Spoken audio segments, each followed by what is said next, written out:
வழிகின்றதோ அது என்ன தேன்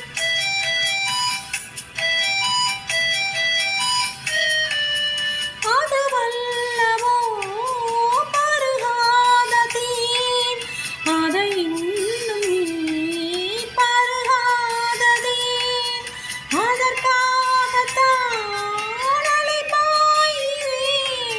வந்தேன் தர வந்தேன்